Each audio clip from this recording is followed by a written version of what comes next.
create abstract 3D shapes, stunning star flares, and more. This Photoshop tutorial will show you how to create a high-res poster using only the tools in Photoshop. To follow this tutorial, you'll need Photoshop CS5 extended.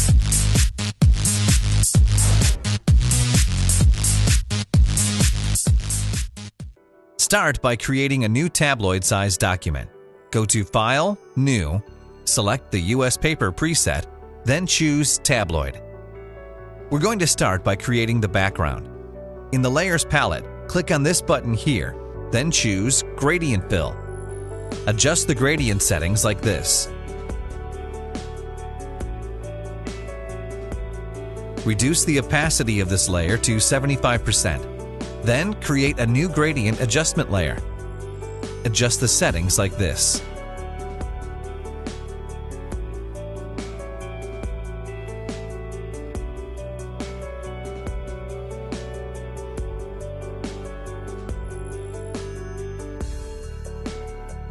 Next, we're going to add the image of the girl.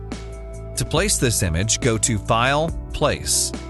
Browse for the image, then click OK. Scale the image to your likings. If you hold the Shift key while dragging, it'll constrain the proportions so that you don't stretch your image. Press Enter on your keyboard to apply the transformation. Create a selection of the girl. There are many ways to create a selection, and the best technique depends on the photo you're using. For our photo, the background is very simple, so we're just going to use the Magic Wand tool. Start by creating a selection of the background.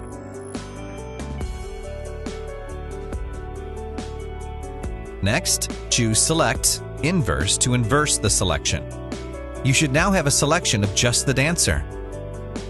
Click on the Refine Edge button to enhance the selection.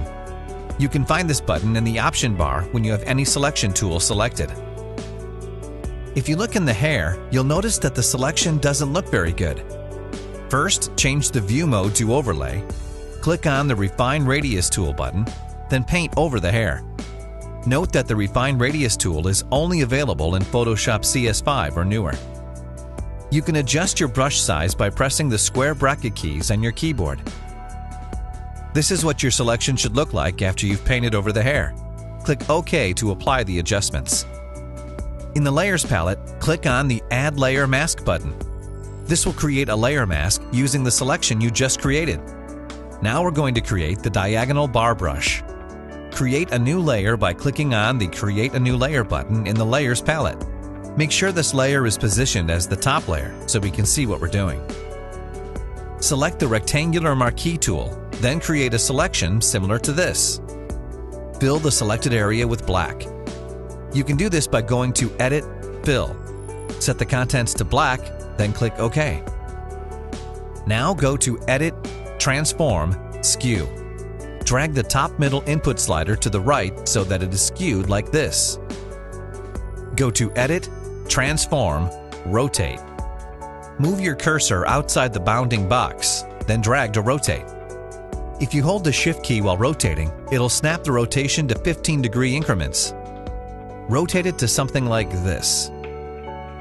We're now going to create a brush using this shape. Go to Edit, Define Brush. You can name it anything you like. I'm going to name it Diagonal Bar. Click OK, then deactivate the current selection by pressing Ctrl-D or Command-D on a Mac. We're done with this layer, so go ahead and delete it. Create a new layer, then position it below the layer with the girl. Rename this layer to Diagonal Bars. You can rename layers by double-clicking on the layer name. Select the Brush tool, then right-click anywhere in the document window. Select the diagonal bar brush that we just created. Go to Window, Brushes to bring up the Brushes palette. Checkmark the Shape Dynamics option, then set the Size Jitter to 100%. Now checkmark the Scattering option, then set the Scatter to 100%. Make sure your foreground color is black, then begin painting like this.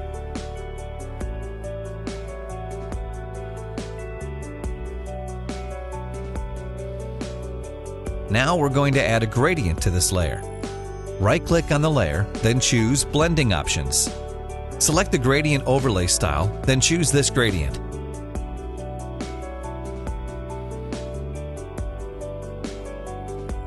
Set the angle to -45 degrees and scale to 150%. You can drag the gradient to reposition it to something like this. Now we're going to create a 3D version of the diagonal bars. This is where you need the extended version of Photoshop CS5. Create a new layer, then position it as the top layer. Rename this layer to 3D Diagonal Bars. Set your foreground color to white. Use the brush tool to paint some diagonal bars by clicking. Don't make it too big, or else it may be too complicated for Photoshop to process. If it's too complicated, Photoshop won't let you convert to a 3D layer. Hold down the Control or Command key on a Mac, then click on the thumbnail of the 3D Diagonal Bars layer. This will create a selection of the layer. You can create a 3D object using the selection, but the edges will be jagged. To get the sharpest edges, we'll create a vector path. In the Paths palette, Window Paths, click on the Make Work Path from Selection button. This will create a vector path using the selection. Go to 3D, Repoussé, Selected Path. You'll need Photoshop Extended, not the regular version, to get access to this menu. The 3D Object Rotate tool should already be selected. Drag the 3D object to rotate like this.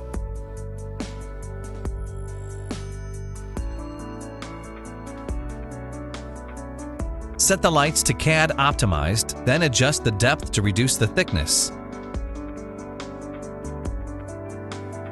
Here's what the diagonal bars look like. Go to Layer, Layer Style, Gradient Overlay. Set the blend mode to overlay, gradient to spectrum, and scale to 150%. Don't click OK yet. Adjust the angle setting so that your gradient is aligned with the direction of the diagonal bars, like this. Click and drag directly on the image to reposition the gradient so that your gradient goes from blue to pink. Click on the Color Overlay option to enable it. Set the blend mode to overlay and color to pink. F, F7, F7, F to be precise.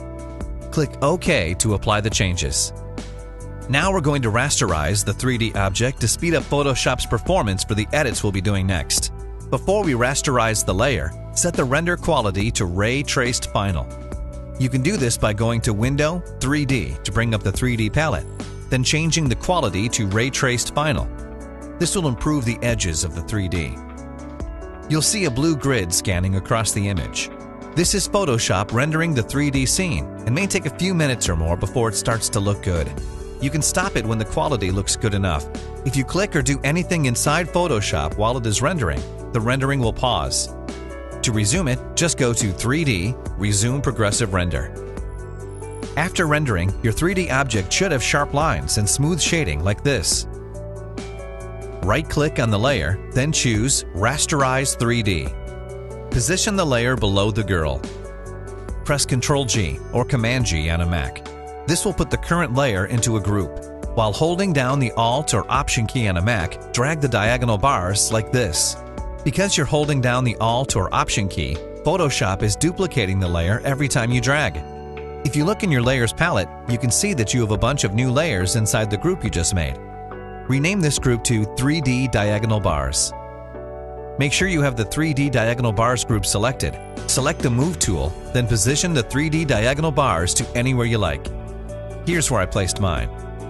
Next, we're going to adjust the brightness and contrast of the 3D diagonal lines. As you might have guessed, we can do this with the Brightness Contrast tool. In older versions of Photoshop, you would have to apply it to each layer one at a time, or merge the layers. With the latest version of Photoshop, you can just bundle up all the layers by converting it into a smart object. This way, we can use the layer as a clipping mask for the Brightness Contrast Adjustment layer. You'll see how this works in a second. Make sure you have the 3D Diagonal Bars group selected, then go to Layer, Smart Objects, Convert to Smart Object. Now go to Layer, New Adjustment Layer, Brightness Contrast. A new layer window will appear. If you don't see this, make sure that you are doing this from the menus and not from the Layers or Adjustments palette. Checkmark the Use Previous Layer to Create Clipping Mask option, then click OK. You should now have a Brightness Contrast Adjustment layer above your 3D Diagonal Bars layer. Notice how the adjustment layer has an arrow pointing to the layer below?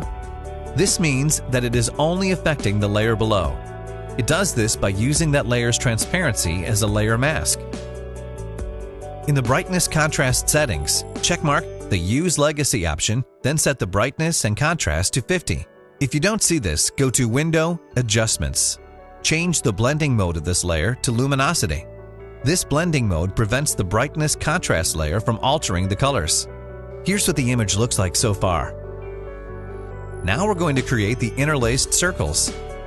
Before we can do this, we'll need to create an interlaced pattern. Start by creating a new 100 by 100 pixels document. Select the rectangular marquee tool, then, in the options bar, set the style to fixed size, width to 100%, and height to 25px. Click to create a selection like this. Create a new layer, then fill the selected area with black.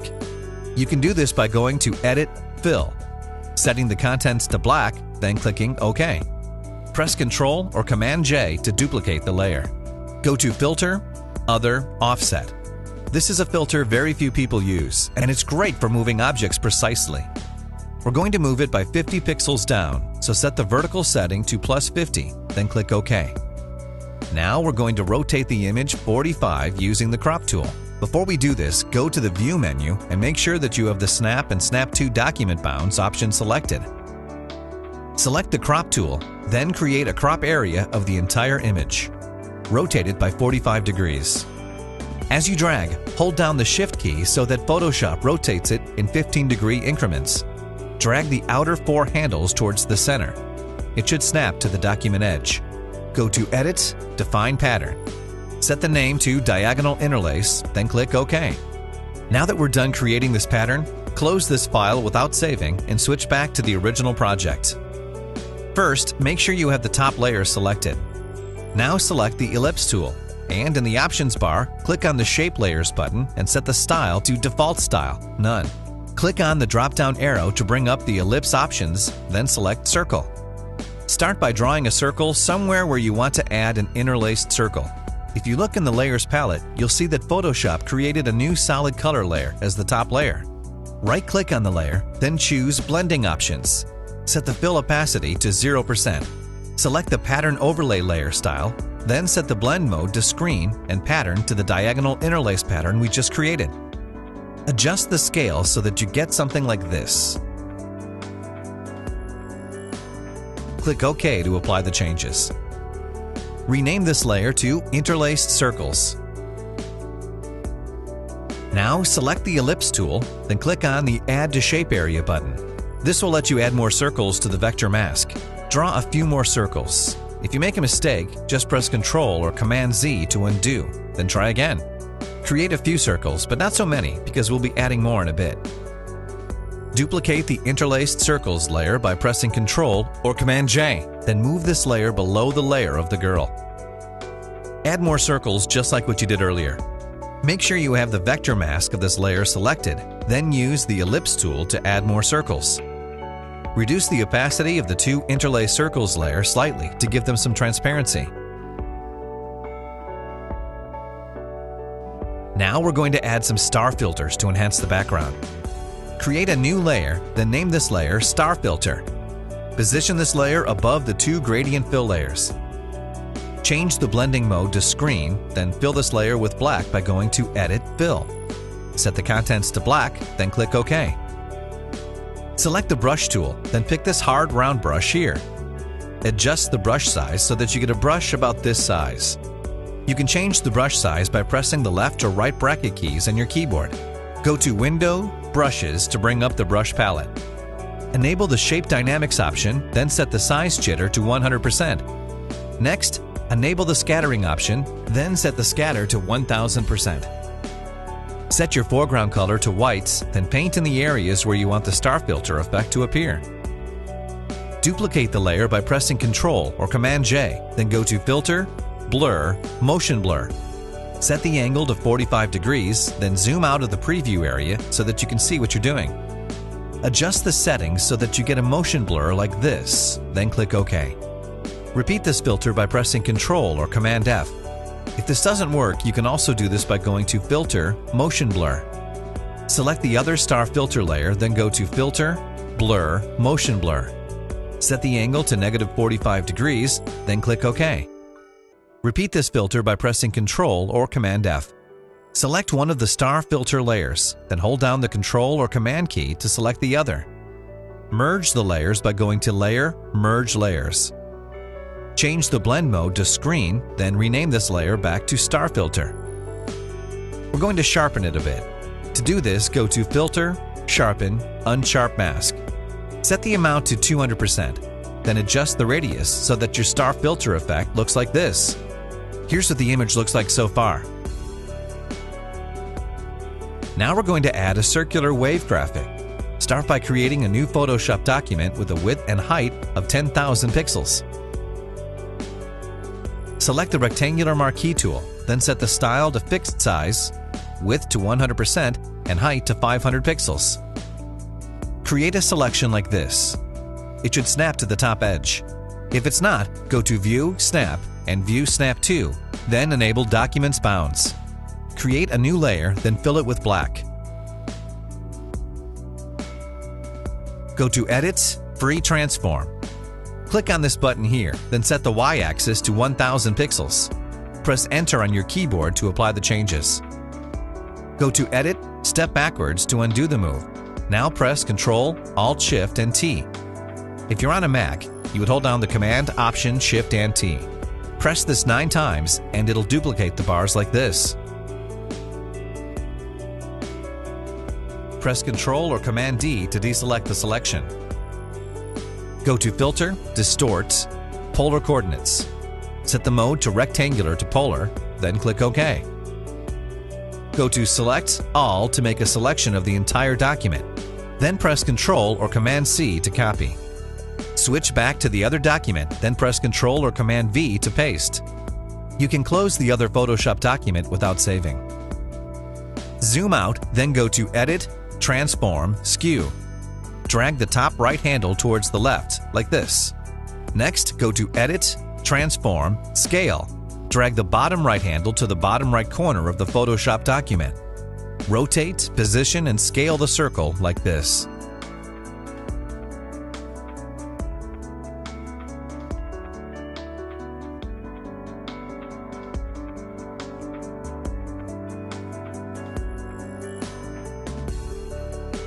Move this layer below the girl, then change the opacity to 50%.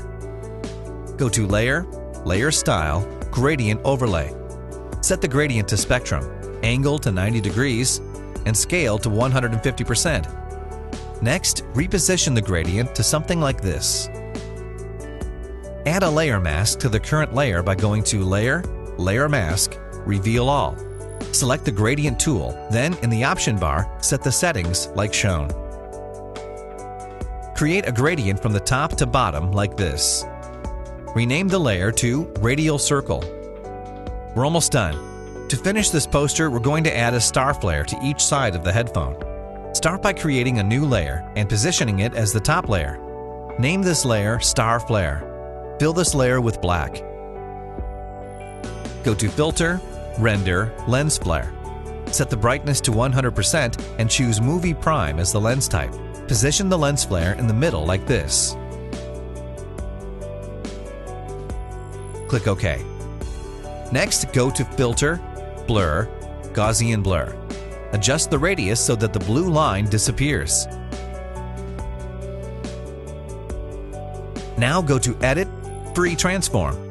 Set the height to 10%, then press Enter to apply the changes. Here's what the lens flare looks like. Go to Edit, Free Transform again, then set the angle to 30 degrees. Your lens flare will rotate like this. Press Enter to apply the transformation. Change the blending mode of this layer to Screen. Now press Ctrl, Alt, Shift, and T, or Command, Option, Shift, and T on a Mac 5 times. Here's what the star flare looks like. In the Layers palette, you'll notice that Photoshop created a bunch of layers, one for each of the star flare. Hold the Control or Command button, then select all of the star flare layers. Go to Layer, Merge Layers, then change the blending mode back to Screen. Here's what the lens flare looks like. Select the Move tool, then move the lens flare over the right side of the headphone. Go to Edit, Transform, Skew. Drag the bottom right handle towards the center like this. Next, go to Image, Adjustments, Hue Saturation. Checkmark the Colorize option, then set the hue to 200 and saturation to 100. Duplicate the star flare layer by pressing Ctrl or Command-J, then move the star flare to the other ear like this. Next, go to Image, Adjustments, Hue Saturation. Set the hue to 180, then click OK. Add a layer mask to the current layer. Select the Eraser tool, then right-click anywhere in the document window to bring up the brush settings. Make sure your background color is black. You can simply press D in your keyboard to reset your foreground and background colors. Erase over the headphone like this. Here's what the image looks like with the star flare. To complete the image, we're going to add a photo effect to the girl. Select the layer with the girl, then go to Layer, New Adjustment Layer, Black and White. Checkmark the Use Previous Layer to create clipping mask option, set the blending mode to Overlay, and then click OK. If you don't see this window, make sure you added the adjustment layer through the menu and not from the Layers or Adjustments palettes. Next, go to Layer, New Adjustment Layer, Brightness Contrast. Use Previous Layer to create clipping mask option, then click OK. Set the brightness to 25 and contrast to -50. We're done! Here's the final result of this music poster Photoshop tutorial. Play around with the settings and try to make one on your own.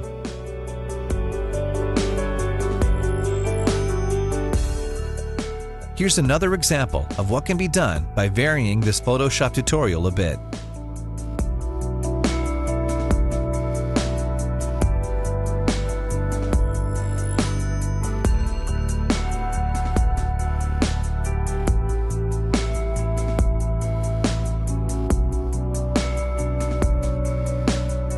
Subscribe to us for more great Photoshop tutorials.